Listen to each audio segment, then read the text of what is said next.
It's a bone-chilling Saturday morning in Racine, Wisconsin, January 31st, 2004.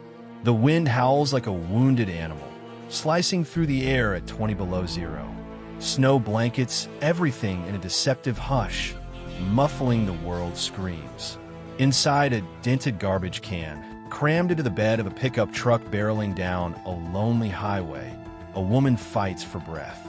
Her body is a map of bruises, ribs cracked, face swollen shut like rising dough. Duct tape binds her wrists, ankles, and mouth, but somehow, impossibly, her fingers claw free. She fumbles for her cell phone, the one her attacker overlooked in his rage. With trembling thumbs, she dials 911. No words come at first, just ragged whispers through the tape. Her voice a fragile thread in the storm. "He's trying to kill me." The operator strains to hear. "Ma'am, can you breathe?" A pause, heavy as the snow packing her prison. "Racine, Larson, help."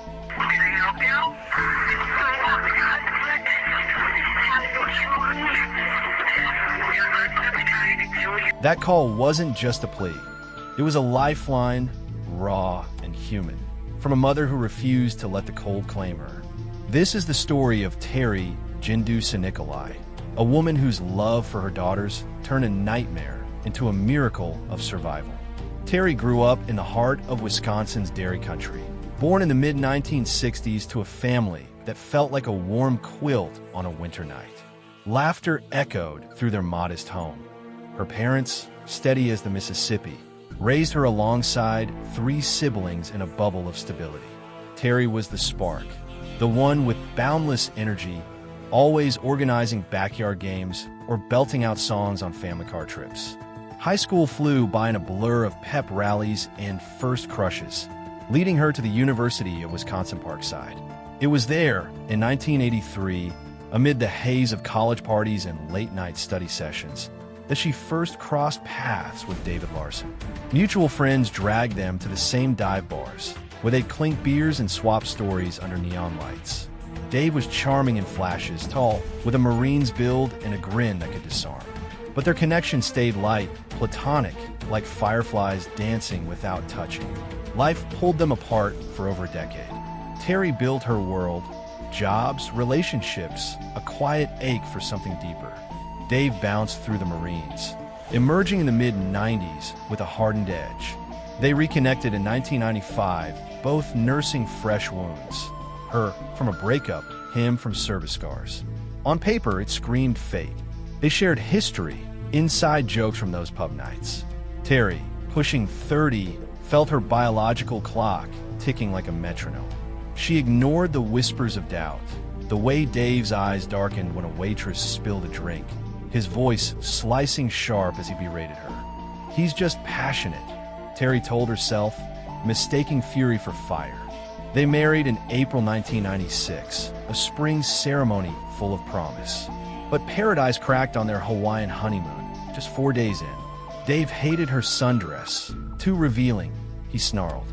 When she wouldn't change, his hand flew, a slap that echoed like thunder. "You're mine now," he hissed. Bought and paid for. The calm that followed was a siren song, lulling Terry into fragile hope.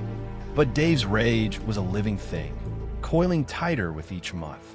He saw marriage as a ledger, her obedience for his protection. Cross a line, burn dinner, question his day, and the punishments came. Verbal lashes first. "You're worthless, Terry. No one else would want you." Then fists, belts, boots. He controlled her like a puppet. "Quit your job," he demanded. "Hand over the car keys." Friends? Ghost from a past life. Finances? A weekly $25 allowance. Receipts audited like a criminal's alibi. Terry tried to escape 5 times, fleeing to shelters or her sister's couch, heart pounding with the thrill of freedom. But Dave's apologies were velvet traps.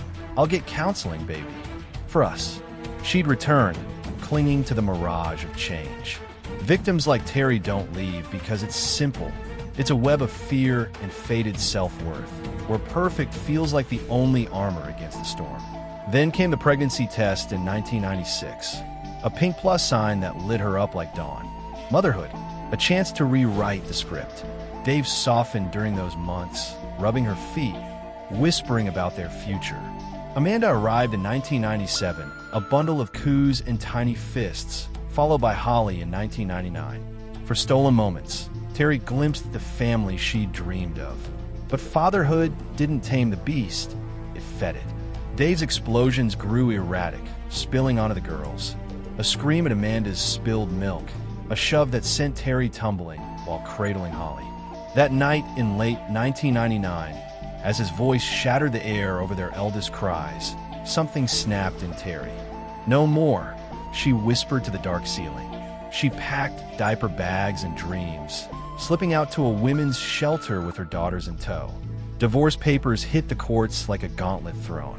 Dave fought dirty, stalling with missing documents, slandering Terry as unstable, an unfit mother. He cursed judges, ignored his lawyer, earning contempt charges like badges. 3 agonizing years dragged on, a legal purgatory where Terry rebuilt on scraps. Night shifts, therapy sessions, bedtime stories laced with "Mommy loves you forever." Finally, January 31st, 2001, freedom. The gavel fell, joint custody awarded despite her pleas. But joint meant chains, court-mandated exchanges at Dave's hoarder hellhole, where clutter choked the air like secrets. Terry arrived armored and resolve, but each visit chipped at her soul, his eyes promising payback. Love, that stubborn intruder, knocked anyway. At a Racine community chorus rehearsal, just before the divorce ink dried, Terry met Nick Nikolai. He was quiet thunder, kind eyes, a laugh that wrapped around you. He didn't push during her unraveling. He listened as she spilled the horrors over coffee. Nick adored the girls from day one, building forts and flipping pancakes. By May 2001, friendship bloomed into something sacred.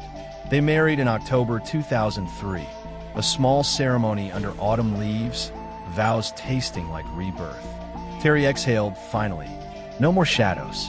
And on January 30th, 2004, the eve of the 3rd divorce anniversary, a drugstore test confirmed it. Pregnant. Their baby. Amanda and Holly squealed at the news, dreaming of sibling secrets. Tomorrow, Terry thought, I'd tell Dave during pickup. Easy. Civil. The girls would bridge the gap, innocent as snowflakes. Saturday dawned ferocious, the kind of cold that clings to your bones and begs you to stay inside. Winds whipped snow into blinding veils. Folks in Racine joked it froze their exhales mid-breath. Terry bundled up, kissing Nick goodbye. I'll be quick, she promised, waving off his offer to tag along. Dave's jealousy was a live wire, better not spark it. She phoned ahead, 10 a.m. sharp. But at his peeling ranch house, no girls at the door. They're hiding, Dave smirked, voice oily. Come in and find. Unease prickled her skin like frostbite. He hadn't let her cross that threshold since the split. But the cold nod, and oh, how Amanda loved games. Girls, she called, stepping into the dim hall. Suspicion bloomed too late. The bat cracked her skull like eggshell. Pain exploded, white hot, blinding. Terry crumpled, world tilting. Dave loomed, swinging again and again, 20 hellish blows raining down. You said I abused you? This is abuse. Blood pooled. Darkness swallowed her. When she stirred, duct tape bit into flesh, mummifying her from brow to boots. Please, Dave, she gasped, voice a thread. The girl's custody. I'll drop it all.